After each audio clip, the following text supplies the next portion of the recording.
எல்லாரும் பார்த்துட்டாங்க. நீ என்ன பண்ண போற என்று கேட்டார். அங்கிள், நான் எந்த தப்பும் பண்ணல. அவன் அடி வாங்க வேண்டியவன் தான். அந்த பொறிக்கு பையில அடிச்சதுக்காக எல்லாம் என்னால சாரி கேட்க முடியாது என்று தலையை குனிந்து கொண்டு பொறுமையாக கூறினான். அதை கேட்டதும் அம்பிகாவிற்கு இன்னும் கோபம் அதிகமானது. ஏய், பொறுமையா பேசிக்கிட்டு இருக்கிறதால எங்களை பார்த்தா இளக்காரமா தெரியுதா உனக்கு? எங்க குடும்ப கௌரவத்தை சந்தி சிரிக்க வச்சுட்டு இன்னமும் நீ பண்ணது சரின்னு பேசிக்கிட்டு இருக்க. எங்களை பார்த்தா உனக்கு எப்படி தெரியுது என்று பற்களை கடித்தவர், சரி இதெல்லாம் விடு, நான் கேட்கிற கேள்விக்கு மட்டும் பதில் சொல்லு. உனக்குன்னு ஒரு வேலை இருக்கா? உனக்குன்னு ஒரு குடும்பம் இருக்கா? இல்ல சொத்து, பேங்க் பேலன்ஸ், பேக்ரவுண்ட் அந்த மாதிரி ஏதாவது இருக்கா? எதுவும் இல்ல. எங்க குடும்பத்துக்கு வேலைக்காரனா இருக்க கூட லாய்க்கு இல்லாத உன்னெல்லாம் மருமகனா எங்க வீட்டுக்குள்ள விட்டுருக்காரே என் மாமா, அவரை சொல்லணும் என்று மூச்சை பிடித்துக் கொண்டு அம்பிகா பேசிக்கொண்டே போக, அம்பிகா கொஞ்சம் பொறுமையாயிரு என்று குணசேகரன் அவரை தடுத்து நிறுத்தினார். இல்லங்க, இதுக்கு மேல என்னால அமைதியா இருக்க முடியாது. உடனே இத பத்தி நான் மாமா கிட்ட பேச போறேன். இதுக்கு மேல இவன் இந்த வீட்ல இருக்க கூடாது. என் பொண்ணோட வாழ்க்கையை எல்லாரும் சேர்ந்து நாசமாக்க பாக்குறீங்க என்று கத்திக்கொண்டே இருக்க, கொஞ்சம் பொறுமையா இரு அம்பிகா. நீ சொன்ன உடனே அப்பா கேட்டுடுவாரா? அவர் ஒரு முடிவெடுத்தா அதுல இருந்து பின்வாங்க மாட்டாரு.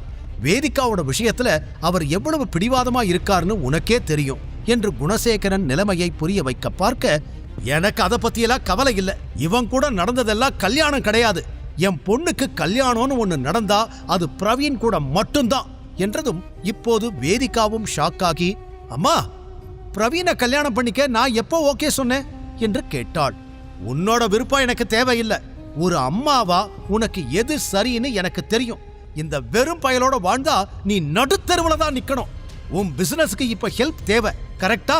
இந்த சிச்சுவேஷன்ல இப்ப பிரவீனை தவிர உன் பிசினஸை வேற யாராலும் காப்பாற்ற முடியாது.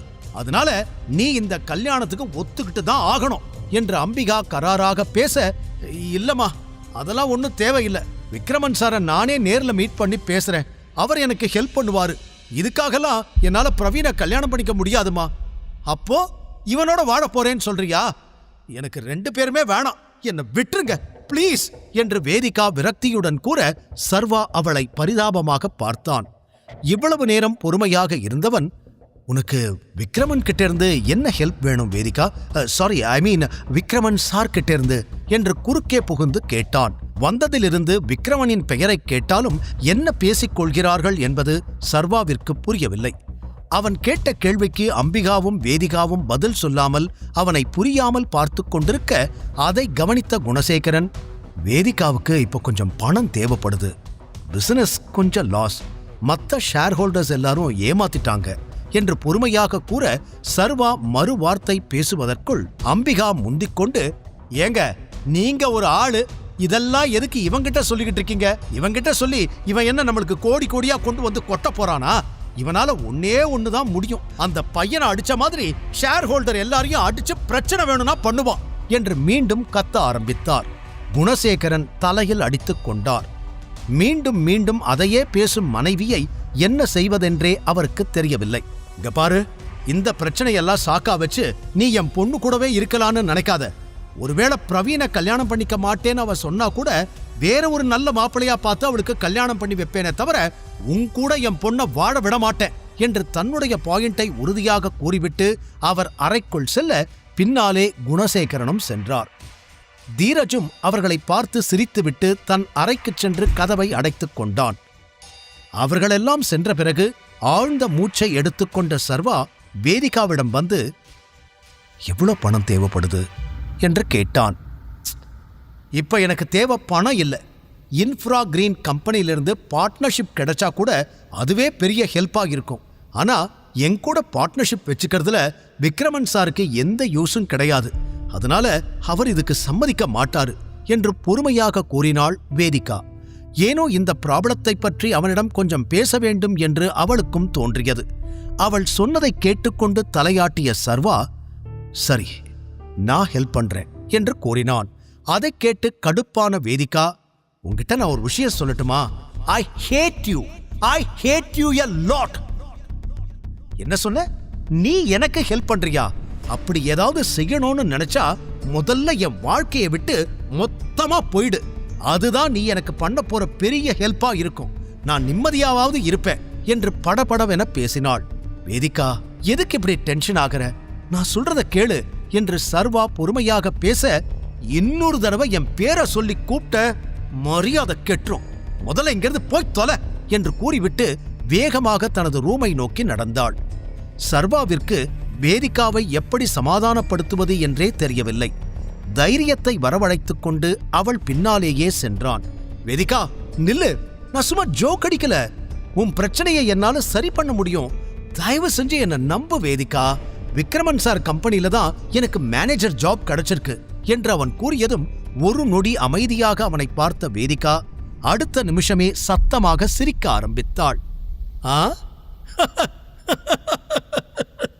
அந்த வேலை உனக்கு பெர்மனன்ட் நம்பிக்கிட்டு இருக்கியா? ஒரு நாள் உன்னை தோள்ல தட்டி கொடுத்த உடனே நீ அவருக்கு ரொம்ப இம்பார்ட்டன்ட் நினைச்சிட்டியா? இந்த மாதிரி அவருக்காக 1000 பேர் வந்து போவாங்க. உன்னையெல்லாம் அவருக்கு ஞாபகமே இருக்காது. நாளைக்கே உன்னைய வேலையை விட்டு அனுப்பிட்டா என்ன பண்ணுவ என்று சம்பந்தமே இல்லாமல் பேச, அப்படியெல்லாம் எதுவும் நடக்காது வேதிகா என்று சீரியஸாக அவன் கூறினான். ஒரு பெருமூச்சுடன் அவனை பார்த்த வேதிகா, சத்தியமா நான் என்ன பாவம் பண்ணுனேன்னு எனக்கு தெரியல. இப்படி உன்கிட்ட மாட்டிக்கிட்டு கஷ்டப்படணும்னு என் தலையில எழுதிருக்கு. ஓவர் கான்பிடன்ஸ்ல எதையாவது உளராத. என் பிரச்சனையை நான் பாத்துக்கிறேன் என்று சொல்லிவிட்டு தன் அறைக்குள் சென்று கதவை சாத்திக் கொண்டாள். சர்வாவிற்கு அவளது பேச்சு ஊசியாக குத்தியது. அப்பா இறந்த பிறகு ஆசிரமத்தில் வளர்ந்த நாட்களிலிருந்து இப்போது வரை தன் மீது அன்பு செலுத்த யாரேனும் கிடைக்க மாட்டார்களா என்று தேடி தேடி ஓய்ந்து போனான். தன்னுடன் பழகுபவர்கள் மீதும் அவன் பாசம் காட்டினாலும் பதிலுக்கு அவனுக்கு கிடைப்பதென்னவோ ஏமாற்றமும் அவமரியாதையும் தான். ஆனால் எவ்வளவு திட்டினாலும் வேதிகா மீது சர்வாவிற்கு கோபம் வரவில்லை.